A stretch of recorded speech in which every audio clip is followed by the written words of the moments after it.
రేపు ఒక 20 ఏళ్ల తర్వాత 10 ఏళ్ల తర్వాత హైడ్రా అనేది రావడంతో మన లైఫ్ బాగైంది, ఒక మంచి మన సివిలైజ్డ్ లైఫ్కి వచ్చాము, లైఫ్ బాగైందని అనుకుంటారు, ఖచ్చితంగా చెప్పగలుగుతున్నారు. అది డెఫినెట్గా వస్తుంది. మీరు అది కాదు 100% కాదు, నేను 500% చెప్తాను. కానీ ఇప్పుడు ఎక్కడ చూసినా సిటీలో నాకైతే ఎవరు కనబడినా సరే రియల్ ఎస్టేట్ పడిపోయింది హైడ్రా వల్ల.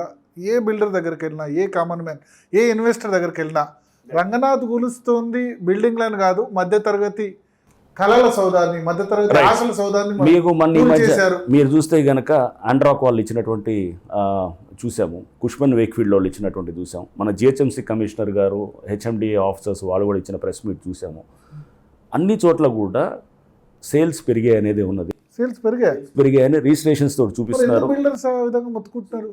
అనేది దీనికి రిజిస్ట్రేషన్ తగ్గాయి. దీనికి మనకు ఉన్నటువంటి ఇన్వెంటరీ, ఎంత ఇన్వెంటరీ ఉంది అనేది, సేల్ డిమాండ్ సప్లై దాంట్లో ఇన్వెంటరీ ఎంత ఉంది, అది అన్సోల్డ్ ఇన్వెంటరీ, అన్సోల్డ్ అంటే ఇంకా అమ్ముడు పోవాల్సిన ఇన్వెంటరీ ఎంత ఉంది, నెక్స్ట్ బ్యాంక్ క్రెడిట్ ఎలా ఉంది, ఇంట్రెస్ట్ రేట్స్ ఎలా ఉన్నాయి, నెక్స్ట్ దీంతోపాటు ఓవరాల్ పాలసీస్ అంటే ఓవరాల్ కంట్రీ వైడ్ లేకపోతే ఈ బయట నుంచి ఇన్వెస్ట్ చేసేటటువంటి మనీ కానీ ఇవన్నీ కలిపి ఏదైనా కానీ చెప్పేది హైడ్రా అకౌంట్లో వేసేస్తే కనుక మొత్తం పోతే అయిపోయింది. సో నేను ట్రాఫిక్లో ఉన్నప్పుడు చెప్పేవాళ్ళు,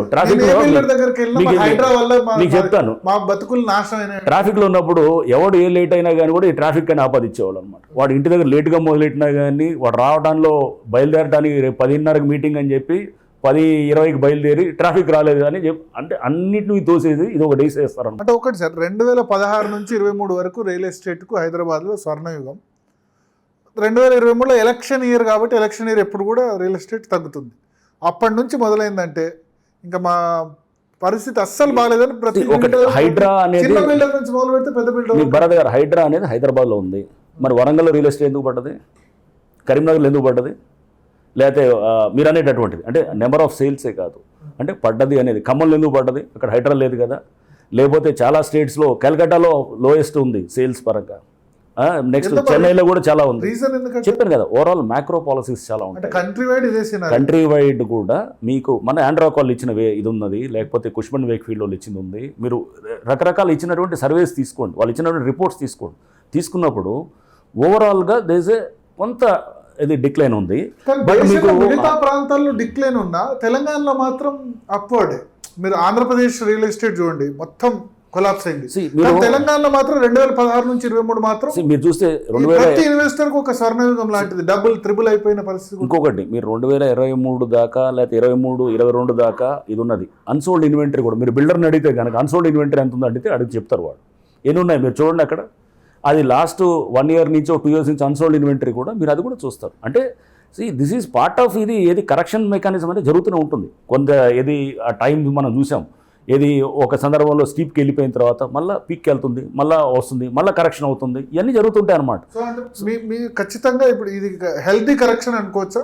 స్టాక్ మార్కెట్లో కూడా అసలు నేను అనుకోవడం అసలు రియల్ ఎస్టేట్ పడలేదు. రియల్ ఎస్టేట్ అనేది ఇంకోటి మీకు చెప్తున్నాను. రియల్ ఎస్టేట్ అంటే ఏంటండి, రేట్లు పట్టడం రియల్ ఎస్టేటా? కాదు. రియల్ ఎస్టేట్ దానికి మీకు చెప్తాను, ఇవన్నీ పడిపోవడం వల్ల చాలా మంది ఎంప్లాయ్మెంట్ లాస్ అయింది. ప్రత్యక్షంగా పరోక్షంగా చాలా మంది ఈ సెక్టర్ మీద ఆధారపడి ఉన్నారు.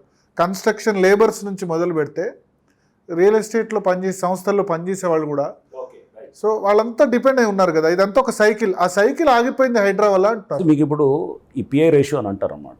ఓకే, సో అది ఎట్లుంటుంది అంటే మీకు ఆ ప్రాపర్టీ దానికి వచ్చే వాల్యూ అంటే దానికి వాళ్ళు ఏది దానికి పెట్టే వాళ్ళ ఇన్కమ్ అనమాట. ఓకే, వాళ్ళు అంటే వాడు ఇయర్లీ కట్టేటటువంటి దానికి ఎంత ఇన్వెస్ట్ చేస్తున్నాడు అనేది అదిను, ప్లస్ మనకి కింద ఇన్కమ్ పిఐ రేషియో అనేది.